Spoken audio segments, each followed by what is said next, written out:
es un momento muy, muy duro, ¿no? Nos ha tocado vivir en general a las familias momentos trágicos, momentos duros, y esto no quedamos fuera las mujeres, ¿no? Las mujeres, las niñas, las adolescentes principalmente.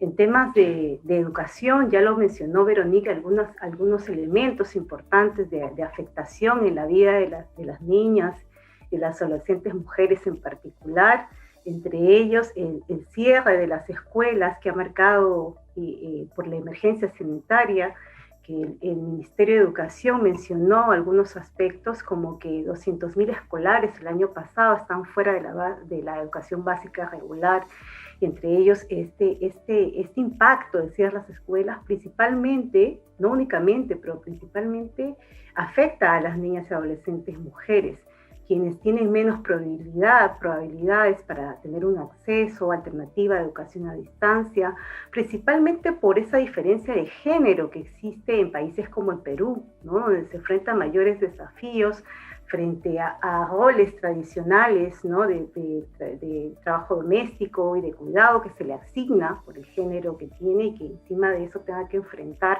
la educación a distancia, mujeres en situación de pobreza, mujeres en ruralidad, ¿no?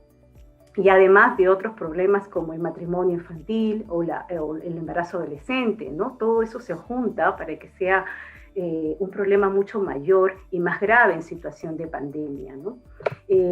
Justamente también un estudio de plan internacional que estuve revisando, que tenía vidas detenidas, ¿no? El plan internacional global decía que la pérdida de hasta 6 meses de educación como resultado del COVID-19 tendría una consecuencia mayor en las niñas de países de ingresos bajos y medio bajos como Perú. Entonces es un desafío más la educación a la virtualidad que se está desarrollando, ¿no? Como una lección aprendida, es importante mencionar que el Ministerio de Educación, junto con la Coalición Mundial por la Educación COVID-19, capítulo Perú, junto con UNESCO, UNICEF y otros aliados, en la cual varias organizaciones somos parte de estos aliados, ha tenido la oportunidad de escuchar las estrategias, ¿no? que se han desarrollado frente a la pandemia, estrategias de emergencia en diferentes aspectos de educación, protección, salud emocional también, ¿no? Y ha escuchado esto, y ahora hay otra propuesta más abierta de la Estrategia Nacional Aprendo en Casa, para que precisamente más niños, niñas, adolescentes, pero principalmente enfocándonos en las niñas, en las mujeres que menor acceso tienen, puedan tener mayor acceso también a la educación, que es tan importante y tan clave para la formación de su ciudadanía, ¿no? Y entonces, entre estas estrategias está el Aprendo en la Escuela, ¿no? Y el Aprendo en la Comunidad, donde va a tener el Aprendo en la Escuela, va a ser la semipresencialidad o de manera presencial en las condiciones que sean requeridas, obviamente, y el Aprendo en la Comunidad, visto desde una interacción entre el docente y el gestor. Como aliado tiene a la comunidad, precisamente los tambos, las ollas comunes y otras organizaciones comunitarias. Eso es importante rescatar como una lección aprendida, porque nos permite articular acciones entre el Estado, las organizaciones de la sociedad civil, la cooperación internacional, y también la escucha activa de organizaciones de niñas y adolescentes, ¿no? Ya lo mencionaron antes también, que la otra pandemia ha sido la violencia. Hay cifras altas, ¿no?, de abuso sexual, Centro de Emergencia Mujer, violencia en línea, ¿no? Han mencionado también hace un momento nuestras compañeras la violencia en línea, pero también el abuso sexual, también la trata de niñas, niñas, adolescentes. Se ha reportado casos en la Fiscalía, niñas y adolescentes desaparecidas por parte de la Defensoría del Pueblo. Ha habido más de 3.800 casos el año pasado sobre temas de niñas desaparecidas. Entonces hay una evidencia que hay unas brechas también de protección hacia las niñas y adolescentes en temas de género, ¿no? Y entre las lecciones aprendidas acá de lo que se puede hacer, de qué podemos desarrollar conjuntamente como estrategias comunitarias, mirando también que tengan la seguridad en línea por todos los acosos, por todo el acoso que reciben de diferentes espacios en donde se desenvuelven. Es importante entonces mejorar ahí las estrategias que hemos realizado y que deberemos seguir realizando en articulación. Es la mejora de las capacidades de acción de niñas y adolescentes y mujeres frente a las violencias, fortalecer su capacidad de agencia, su capacidad de protección, que exijan los mecanismos de protección, la identificación de riesgos, ¿no? El fortalecer el rol de los padres, de las madres o los cuidadores, de las comunidades, de las instituciones educativas, para que sea desde los padres una crianza positiva y desde las comunidades e instituciones educativas que emprendan también acciones de protección, y de los padres también que identifiquen los riesgos de violencia en línea para que así puedan también orientar a sus hijos e hijas, ¿no?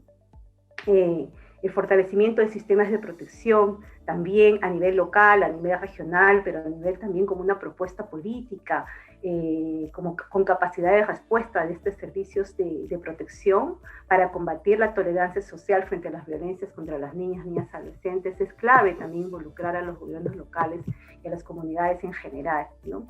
Y obviamente el acceso a oportunidades educativas y asegurar su permanencia en la escuela, monitorear el acceso y permanencia escolar de las niñas y adolescentes mujeres para evitar su descontinuidad o su desvinculación de estos espacios, de que interrumpan sus estudios, brindar reforzamiento escolar en los espacios donde lo podamos, en el ámbito formal, no formal, ¿no? De manera virtual o semipresencial. Escuelas como las escuelas, debemos velar porque escuelas como lugares seguros y protectores, ahora que va a haber la presencialidad, la semipresencialidad, que sean lugares seguros y protectores contra el COVID, para protegerse del COVID, pero para protegerse también de las situaciones de violencia de género, especialmente la violencia sexual, la trata, la explotación, la educación sexual integral, implementar protocolos, rutas de atención, fortalecer organizaciones estudiantiles de niños también, porque las masculinidades también tienen que estar involucradas en esta protección como una responsabilidad conjunta contra la violencia, así fortalecer este entorno y ámbito en donde viven las niñas adolescentes y las mujeres jóvenes, ¿no? Y obviamente una educación, una formación de ciudadanía es otro desafío, pero otra lección aprendida que tenemos que hacerlo de forma conjunta, que promueva la igualdad de género, la no discriminación, ¿no? Y que la escuela o la educación formal o no formal incluya dentro de su planificación la perspectiva del género, mensajes virtuales para combatir también, ¿no? En diferentes espacios que se encuentran las niñas en espacios en línea, los estereotipos de género, los roles compartidos de trabajo doméstico y de cuidado, y las capacidades para prevenir todo tipo de violencia, ¿no? Y una estrategia central, una estrategia importante es la participación, ¿no? La estrategia transversal es la participación de las niñas y adolescentes.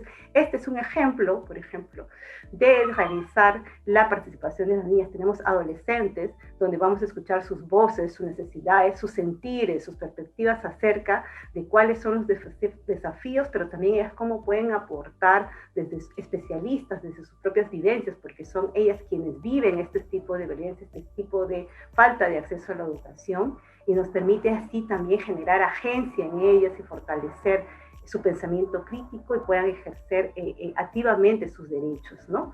Y no dejar de lado algunos otros aspectos, también otros indicadores multidimensionales que son importantes de mirar, como la desnutrición, el embarazo, el derecho al juego, la recreación, la salud mental que ha sido tan afectada también, ¿no? Por la violencia en línea, pero también por los espacios grandes de encierro que atraviesan los niños y adolescentes en general y las mujeres en particular. Si ya tienen, ¿no?, espacios de violencia, imagínense además el encierro, y tienen el trabajo del cuidado y el trabajo doméstico, entonces están mayormente afectadas. Entonces hay que promover estrategias de lucha juntos nuevamente y juntas, teniendo como base o como principio las voces de ellas, ¿no?, de ellas siempre, y articular con adultos, ¿no? Adultos, ya sea de los diferentes espacios dentro de la familia, las comunidades, las instituciones educativas, la cooperación internacional, las organizaciones de la sociedad civil, los influencers que también son importantes para tener una mayor seguridad. Entonces, eso es clave desde los diferentes ámbitos, pero juntarnos para desarrollar acciones propositivas de cambio, ¿no?